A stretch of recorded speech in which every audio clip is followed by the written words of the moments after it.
¿Tienes ahorros? Yo tampoco, o al menos no solía tenerlos. Cuando llegué a este país me di cuenta que todo es caro, entre la renta, el seguro médico, la comida, enviarle dinero a tus familiares, en los ahorros inexistentes. Y para indagar un poco más en esta teoría, le preguntamos a varios jóvenes universitarios en qué se les va más los ahorros en Estados Unidos. Y comprar en el súper es muy caro y tener cosas que comer luego también se complican. Técnicamente es el mandado lo que se me hace difícil para acumular dinero, porque tengo que estar pagando no solamente el mandado, pero otros gastos que son de parte de la universidad. Sí, las cosas son caras y sobre todo por las taxas que te ponen por cada cosa que compras. Pero siento que si sabes hacer, bien tus finanzas, vas a poder ahorrar bien. Yo no tengo tanto dinero ahorrado, pero siento que he sabido manejar mi dinero en Estados Unidos. Honestamente, porque mucho del dinero va a mis gastos de comida o para salir. Entonces, el poco que sí estoy ganando se va rápido. En este video te voy a compartir estrategias efectivas para que aprendas a ahorrar. Pero primero quiero que entiendas por qué nos cuesta tanto ahorrar en este país, especialmente si eres latino.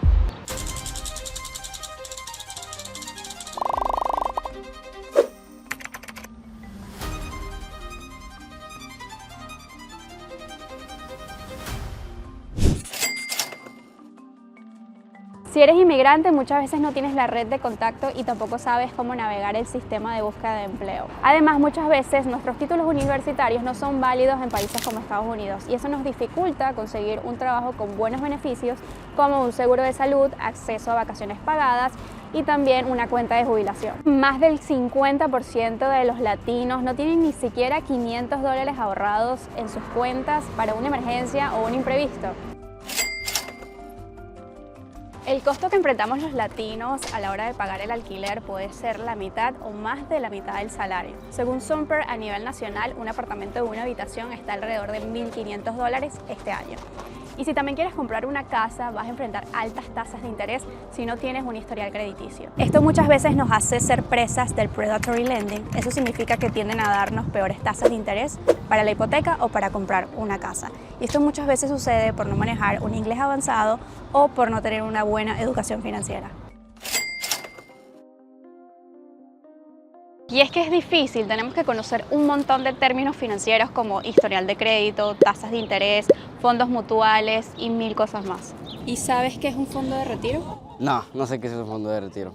Es el que cuando ya cumples como unos, no sé, 50 años ya tienes... Sí. Ya te retiras. Ok, sí me gustaría, supongo que estaría bien tenerlo en algún punto. Sí. Perfecto. ¿Y conoces qué es un fondo de retiro? No. He escuchado sobre el fondo de retiro, no sé tanto sobre cómo proceder. Sí, pero no sé la idea, pero no sé cómo funciona. Y no aprendimos sobre esto en nuestros países. Lo que parece que sí aprendimos fue a ser desconfiados del sistema bancario. América Latina es una de las regiones con mayor desconfianza al sistema de banca por las crisis financieras, la devaluación, la hiperinflación y tantas cosas que se han vivido en los países de Latinoamérica. Y la ciencia nos dice que el entorno en el que nos criamos tiene un gran impacto en nuestra inversión a largo plazo y nuestros comportamientos en torno al dinero y al ahorro. También tenemos que pensar en otros gastos importantes como nuestros papeles migratorios. Sabemos que regularizar nuestro estatus o el de nuestra familia puede costar miles de dólares.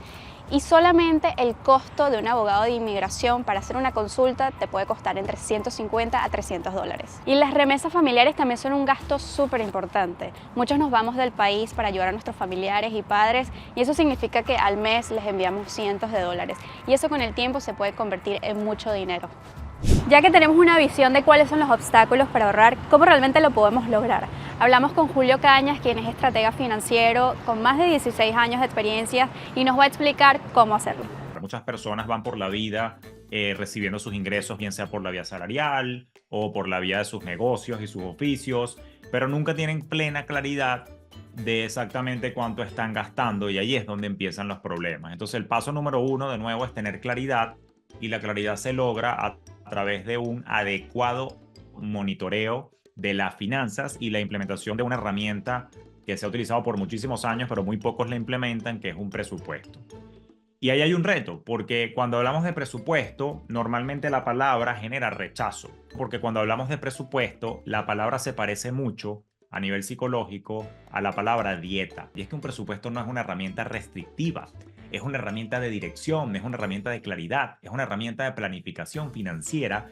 Cuando yo tengo claridad, ya yo sé exactamente en qué se me va, y particularmente donde están las fallas es más que todo en los gastos variables, los gastos que dependen de tu decisión. ¿Qué ropita me compro en Zara? ¿Qué ropita me compro en Forever 21? ¿O cuántas veces como en la calle? ¿Cuántas veces meriendo en la calle, por ejemplo, en algún café o algo por el estilo? Y no me estoy refiriendo a que hay que vivir siempre una vida restringida donde no te das tus gustos, pero sí hay que ser comedidos y responsables en que si no me lo puedo permitir, no debo hacerlo aunque sea temporalmente. La creación de un presupuesto, reducir gastos innecesarios y buscar formas inteligentes de comprar son estrategias efectivas, pero no suficientes. Y aquí hay algo clave. Los expertos recomiendan mover los ahorros a una cuenta de ahorro. Y en Estados Unidos hay dos cuentas especiales para el retiro. Está la 401k y el IRA o IRA. Estas dos cuentas tienen como beneficios que tienen menos impuestos. La Individual Retirement Account o IRA es una cuenta que yo puedo abrir de manera independiente. Yo puedo acercarme a alguna institución financiera que ofrezca el servicio y puedo perfectamente abrir la cuenta de manera independiente. Por su parte, la cuenta 401k o 401k es una cuenta de inversión que es patrocinada por la empresa en la que yo trabajo. La mala noticia es que no necesariamente todas las empresas para las que uno pudiera trabajar ofrecen el beneficio. Entonces, la primera pregunta que hay que hacerle a nuestro empleador es: ¿ustedes tienen el beneficio de 401k? ¿Sí o no? Si lo tienen, genial, porque lo puedes tramitar a través de la empresa y el Departamento de Recursos Humanos y Compensación y Beneficios. Si no lo tiene, no todo está perdido. Tú siempre puedes abrir una Individual Retirement Account. Y antes de que me lo preguntes, puedes tener las dos al mismo tiempo. Si pudiéramos buscar una analogía, es hacer el dinero crecer como una bolita de nieve. Todos hemos visto en los cartoons y en las comiquitas, en las caricaturas, en televisión, como cuando tú tiras una bolita de nieve por una montaña, va creciendo porque se le va pegando más nieve, más nieve, más nieve y se va haciendo así más grande, ¿sí? El interés compuesto es algo parecido, pero con el dinero. ¿Cómo funciona? Te lo voy a explicar con un breve ejemplo. Imaginemos que tú tienes ahorita $100, ¿ok? Un billetito de 100, ese bonito que tiene a Benjamin Franklin dibujado en su frente, y tú lo inviertes. Y alguien te dice: oye, vamos a invertir esto al 10%, ¿ok? Por un año. Eso quiere decir que al final del año tú vas a tener los $100 más el 10% de los intereses. ¿Qué quiere decir eso? Que vas a tener 100 más 10, que es el 10% de 100. ¿Vamos bien hasta acá? Pero los ahorros no van a surgir de la nada, es un hábito que tienes que practicar constantemente. Y por supuesto, estamos en Estados Unidos, que es un país capitalista, donde están tus tiendas favoritas, que muchas veces te bombardean con todas esas ofertas de esas cosas que quieres. Pero justamente esto puede perjudicar tu hábito del ahorro. Esto es como ir al gimnasio, o sea, de pana que es literalmente agarrar el hábito. Hay muchas personas que lamentablemente ahorran lo que les queda después de gastar. Y la clave para el ahorro es ahorrar inmediatamente y luego gastar lo que te sobra. Entonces son a veces cambios conceptuales de cómo estructurar mentalmente la forma en la que ganamos dinero, la forma en la que lo manejamos, pero verdaderamente lo que nos permite también ser mucho más eficientes con su uso. Yo ahorita hablaba del ejemplo de, yo paso 24, 48 horas si me toco en el carrito de Amazon sin querer comprarlo, porque si dentro de 24 o 48 horas todavía lo quiero, porque es importante, si no, no lo era. Son cositas como por ejemplo que también agrego, a mí me encanta hacer mercado y llevar una lista. Sin duda, ahorrar es muy importante, pero a veces recibimos toda esta información y pensamos que ya es tarde, pero en realidad no lo es. Sabemos que ahorrar no te va a generar gratificación instantánea, pero te aseguro que tu yo del futuro te lo va a agradecer.